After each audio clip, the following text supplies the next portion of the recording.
Hi, I'm Zach Van Sliders from Old Man Gaming, and this is another horrible game review. Horrible because of the quality of the review itself. Disclaimers. Everybody's favorite part. Number one, I'm a house dad. I don't do this professionally. So, you might hear my kid in the background, my dog, a long pause where I don't know what to say. I'm not going to go back and edit because I don't get paid for it. Number two, I do not give scored game reviews. I give the overview, then the pros and cons, because I believe it's one of the most subjective forms of art there is. So with that in mind, if you're looking for a really in-depth technical review, you should go find a different resource. Honestly, if you're looking for a good review in any way, shape, or form, go find a different resource. Because as the name says, this is not going to be good. So, those out of the way, let's dig into it. And I gotta say, this one is a real hard one for me. Today I'm going to be doing The Outer Wilds. This is an independent space exploration game, and it is real tough for me to review because I didn't have a positive experience with it, but I don't think it's a bad game, and I don't think other people should try it. So let's get into the overview. The overview is you're basically an alien who is exploring a solar system. The solar system of these very small planets. And you're part of an alien society that I'm still not quite sure how they're getting off the planet because your ship's made out of wood. But hey, to each his own. Now the trick to the game is that it's not just exploration like No Man's Sky or Astroneer. What it is you're trying to solve this mystery, and you're trying to do it in 23 minutes. Because every 23 minutes, something happens and the universe ends. That's not a spoiler. You find out pretty fast. And then you restart, knowing all the stuff that you happened before. So it's weird. It's almost like a Groundhog Day in space kind of experience. And that part of it is kind of genius because there are certain things that happen only, like the entire universe rotates on this 23 minutes the exact same way it always does. So if you're in a certain place at a certain time, certain things will happen. If you miss it, you have to wait and come back around the next time. So if you go to a planet right off the bat, it's going to be a different experience than, say, you go to the planet right before the end. With that in mind, I am assuming that the point of this game is to solve the mystery, to figure out why the universe keeps ending, and I would hope to stop it. I played through about 3 rotations, which isn't a lot, so I want people to keep that in mind when they're thinking about whether to try this game or not. Again, I didn't have a positive experience, and I'll explain why at the end, but I don't think it should necessarily put people off from a game like this. If you like a non-violent game, with a lot of mystery to it, with a lot of thinking to it, this is definitely, I think, a game you should try. And I've heard rave reviews from other people online and stuff that think of a game like this in that way. There's no combat whatsoever. The only real action there is landing your ship, which, believe me, is hard, piloting it through space, and then fixing it when it gets damaged.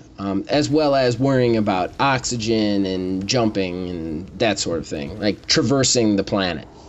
You can die before the 23 minutes are up. That just restarts another loop. I want to go to our cons, our pros first. The pros, this game really gives you a feel of expanse that I haven't really felt in a long time, with the exception of maybe the No Man's Sky ability to fly from space directly to the planet without a loading screen. It really gives you a feeling of being part of something much bigger than yourself, and that is awe-inspiring, and that for me was worth the space on my hard drive to try it in the first place. The other thing is, when the nova at the end happens and the universe goes out, there is this true feeling of watching the end of everything and not being able to do anything about it. And I truly feel like, while I've never experienced it, of course, it's akin to the feeling of watching a mushroom cloud in the distance and knowing that you're within the blast radius before it actually hits you. Like that kind of empty out feeling. There's an eerie mood to the game that follows you through the whole thing. Landing on planets, looking at things, just this absence of knowledge really gives you a threat of the future and what's going on. And I gotta say, that was really cool. I haven't played a game that made me feel the way this game makes me feel, and that was something different for me. The cons of this game. Okay, first con, I think they meant it this way, and I think other people who played this would argue that it's a con, but it's probably the reason I'm not going to go back to it, and that is the controls on this game are mind-numbingly hard to get a handle of. Especially this piloting the spaceship. I don't think I successfully landed on a planet once. I crashed into everything. The walking around and jumping is difficult because the gravity changes from planet to planet. Flying around in space is really hard and touchy. And honestly, again, I think this is the point. I think they're trying to give you a feeling of what it would be like to fly around in space. And how difficult it would actually be to move without any sense of gravity or with differing changes in gravity. That being said, when I'm looking for a fun experience while my child is sleeping for 2 hours, I'm not going to be playing something that teaches me how hard it is to move in 0G. And that's just the way it is. In that respect, I just don't think that part of the game was made for me, and I think that's why probably not going to come back to this one.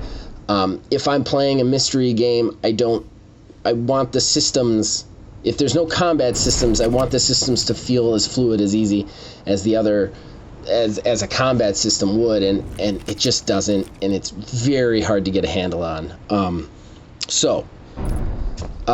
Again, I don't necessarily think that's not what they were going for. And I don't think that should necessarily dissuade you, but if you're like me, and you don't have a ton of time, and you want something fun and easy, this just is, it's not the game for you.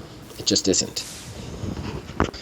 So, that's really it. That's all for my review. I didn't finish it, so I can't really say if the story is truly genius or not, and I'm probably not going to go back to it. But again, I don't think it's a bad game.